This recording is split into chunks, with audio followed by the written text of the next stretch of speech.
Et ça, c'est ma petite réflexion. Et comme je disais, je fais cette réflexion à haute voix. Qu'on lui évite ce que nous avons vécu avec la révolution de la modernité, qui n'était qu'un slogan, ou encore, entre guillemets, la politique de 5 chantiers. Les mauvaises conditions repoussent les gens et les bonnes conditions attirent les gens.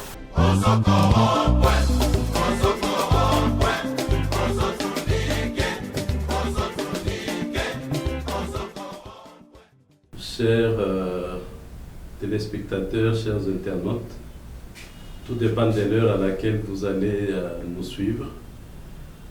Aujourd'hui encore, nous venons de vous entretenir sur un nouveau numéro de notre émission que vous aimez bien, Le monde des inconscients. Alors, de quoi allons-nous parler aujourd'hui dans le monde des inconscients en RDC? Aujourd'hui, nous avons un sujet. Il s'agit des manifestations, des protestations qui se déchaînent à travers le pays, dans les milieux académiques, dans certains établissements d'enseignement supérieur et universitaire, particulièrement les universités qui organisent les facultés de médecine. Et je crois que vous avez vu depuis ce week-end circuler sur les réseaux sociaux une décision du ministre de l'Enseignement supérieur et universitaire interdisant à certaines facultés de médecine de certaines universités à travers le pays de ne pas inscrire de nouveaux étudiants dans leurs établissements.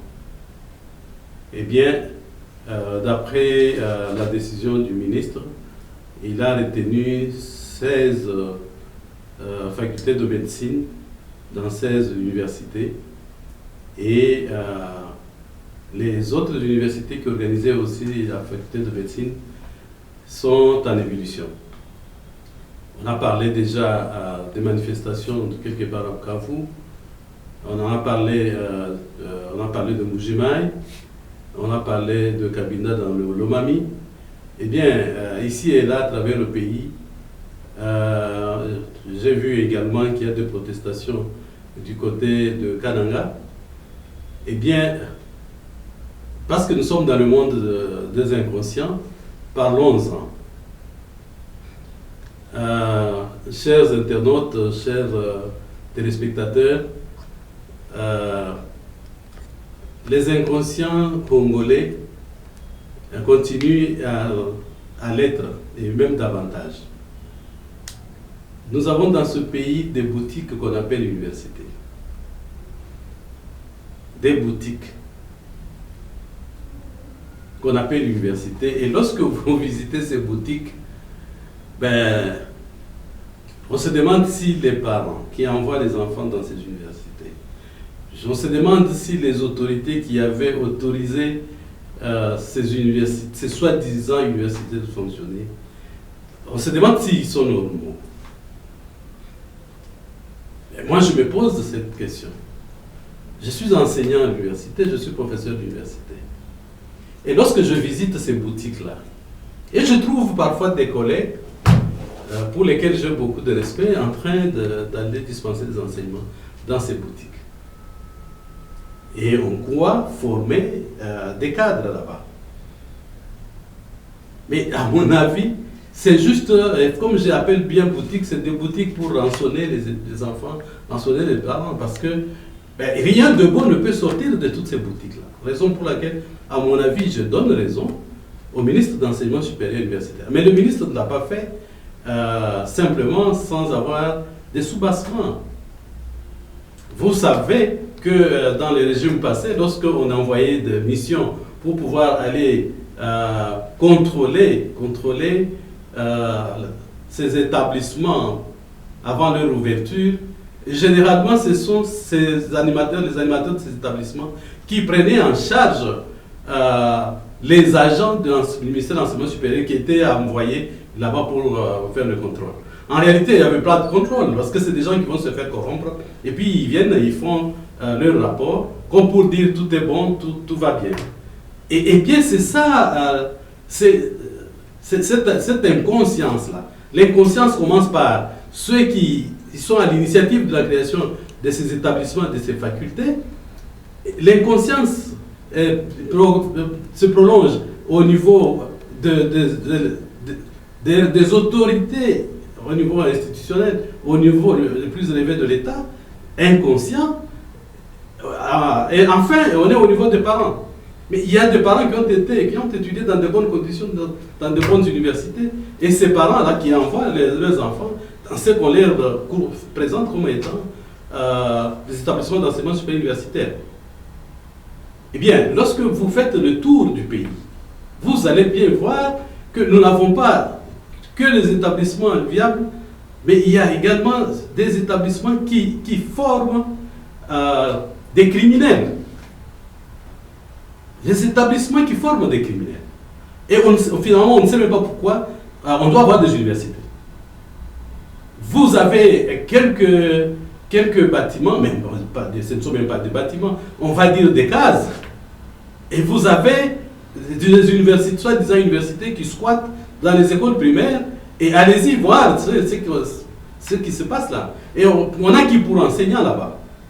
Tous les infirmiers et les médecins du coin, ce sont là les professeurs dans les soi-disant facultés de médecine. Bon, aujourd'hui nous parlons des facultés de médecine. Mais c'est général, c'est général. Et quand on commence à monter sa boutique, on commence généralement avec la faculté des sciences économiques et de gestion, et puis on a la faculté de droit, on a la faculté des sciences administratives politiques, et puis et voilà. Et on quitte là, dans les universités, on a des systèmes, c'est encore pire. Tous ce sont des inconscients. Inconscients, les parents inconscients, les étudiants, les soi-disant étudiants inconscients, les soi-disant autorités académiques inconscientes. Vous avez les autorités au niveau le plus élevé de l'État qui sont également inconscients. Et la plupart du temps, c'est un politicien du coin qui va voir son copain, c'est pas ministre ou qui, et puis on s'arrange pour signer papier. Finalement, on ne sait même pas ce qu'on est en train de faire. Quelles sont les conséquences? Quelles sont les conséquences de ces comportements-là, de ces actes-là? Et demain, on va se plaindre. On dit, voilà, là c'est la jeunesse, c'est la relève de demain. Non, mais là, on ne forme pas la relève, mais on est en train de former les tueurs de demain. Est-ce qu'on forme vraiment la relève? On n'a ni laboratoire, on n'a ni bibliothèque, on n'a rien du tout. On n'a rien du tout. Et ce qu'on peut considérer comme clinique universitaire, commençons par la grande clinique universitaire du pays. Qu'est-ce qui en reste encore? Mais si déjà au niveau de la plus grande université du pays, vous n'avez quasiment rien de bon, mais vous pouvez trouver vraiment une clinique universitaire dans la République de Gondwana là-bas. Et vous voyez des enfants en train de faire des marches soutenues par les soi-disant autorités académiques qui n'attendent que les frais académiques que ces enfants vont payer pour qu'ils puissent se retrouver. Mais on est dans quel monde si ce n'est pas le monde des inconscients? Et lorsqu'on doit évoluer dans ce monde des inconscients, qu'est-ce que nous allons léguer à ces enfants? Si nous-mêmes, formateurs, à notre niveau, nous qui avons déjà visité des universités, nous qui avons étudié dans les autres grandes universités du monde, et nous rentrons chez nous, ce que nous offrons comme spectacle plutôt, c'est aller dans les petites cabanes, dans nos villages, et faire croire à ceux qui sont restés au village là-bas que ce que nous organisons pour eux, ce sont des universités. Mais c'est criminel. Mais quelle est la différence entre celui qui a l'arme et qui va tirer et celui qui va jouer à la formation universitaire dans des boutiques, dans des cabanes, dans des villages et j'en passe? Le monde des inconscients. Et cette inconscience commence là en bas et ça remonte, ça passe d'en haut d'en bas. Et lorsque maintenant on essaye de mettre de l'ordre, parce que ceux qui sont arrivés là, le nouveau ministre de l'enseignement supérieur universitaire n'a pas été parmi les gestionnaires de ces établissements ou ces ministères, dans les régimes passés. Alors, et ils viennent avec le gouvernement Sama Lukonde d'organiser les états généraux. En fait, faire un état des lieux. Voir ce qui va, ce qui ne va pas, comment redresser la situation. Pendant qu'ils commencent à mettre les choses sur les rails, vous avez des gens qui se mettent là pour pouvoir crier. Mais bien, si moi je suis parmi les gestionnaires de la sécurité, ben, il faut frapper, il faut frapper. Il faut frapper pour mettre de l'ordre dans ce secteur-là. Non seulement dans ce secteur, il ne s'agit pas seulement de s'arrêter. C'est ce que je demande au ministre de l'Enseignement supérieur universitaire. Ce n'est pas de s'arrêter au niveau des facultés de médecine. Il faut aller plus loin, il faut aller plus loin. J'ai fait le tour du Congo profond. Mais ce que je vois, ce qui se passe, c'est très grave. Lorsque nous avons été étudiants, il n'y avait pas 10 000 facultés de médecine. Il n'y avait pas 10 000 facultés de sciences agronomiques. Ce n'est pas parce qu'aujourd'hui, la démographie est galopante qu'on doit se permettre de faire n'importe quoi. Mais ce n'est pas possible, c'est ce qu'on est en train de faire. Et on ne doit pas soutenir ce genre de protestations, ce genre de manifestations. Parce qu'en fait, on a affaire à des inconscients qui ne savent pas ce qui les attend demain. Ces jeunes gens qui terminent dans ces universités, dans ces facultés, devant un concours sérieux, qu'est-ce qu'ils vont devenir? Et d'ailleurs, pour la plupart, quand ils vont terminer, ils vont commencer à vendre les cartes de téléphone. Mais on est dans quel monde? Pourquoi alors est-ce qu'on doit organiser ces genres de formations, faire perdre autant d'années aux jeunes gens, perdre autant d'argent aux parents, perdre autant d'argent à l'État, pour que le lendemain, celui qui a été formé comme médecin, comme juriste, comme économiste, puisse être là dans un coin de rue, en train de vendre les crédits téléphone. Mais attends, mais on est où là? Qui sommes-nous alors? Nous ne sommes pas tous inconscients. Et on doit dénoncer ce genre de comportement. Et donc, moi, j'appelle à l'administration du territoire de pouvoir sévir, à la police, à la service de sécurité, de vraiment frapper, de corriger tous ceux qui vont descendre dans la rue pour pouvoir perturber l'ordre public, parce qu'on a dit qu'on doit fermer ces boutiques-là. Mais c'est en fait des boutiques. Il n'y a pas que les facultés, il faut aussi, à mon avis, fermer carrément ces universités ou ces établissements d'enseignement supérieur universitaire. Et bien, revenir alors aux résolutions des États généraux et réfléchir sérieusement, mettre les moyens et avoir des établissements viables. Mes chers amis, mais sortez de ce pays, allez juste chez les voisins pour voir ce que les voisins sont en train d'organiser. Et comme ça, vous pouvez revenir, si vous aurez le courage de faire vos marches, vous pouvez faire vos protestations. J'ai suivi à Mbujimaï. Et les étudiants sont en train de protester parce que le comité de gestion a demandé à fixer une date butoir pour le paiement des frais académiques. Mais on est dans quel monde? On est étudiant et on croit être étudiant alors qu'on n'est pas en ordre avec l'université. Et c'est quoi ça? On n'est pas en ordre avec l'université. Et ce qui fait que nous, enseignants dans les universités, on est en train d'enseigner des personnes qui ne sont pas en ordre avec nos établissements. Au point où s'il y a agression, on ne sait même pas savoir si on a affaire à un étudiant ou à un non-étudiant.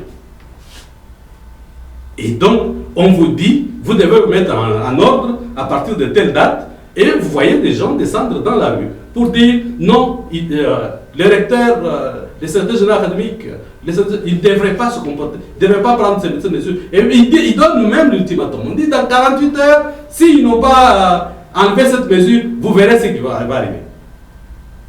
Le monde des inconscients. Et pour moi, il faudrait que la sécurité rétablisse l'ordre. Et pour moi, tout enfant qu'on va trouver arrêté en train de faire ça doit être chassé de l'université. Le monde des inconscients. On n'est pas en train de former la relève parce que nous avons toute une armée de bras, mais pas de tête. Et je suis certain qu'après nous là, il n'y aura plus rien. Ça fait des millions que nous avons encadrés, entre guillemets encadrés. Bien. Nous allons nous arrêter là. Le prochain numéro, c'est pour demain. Et un autre sujet. Merci, à la fois prochaine.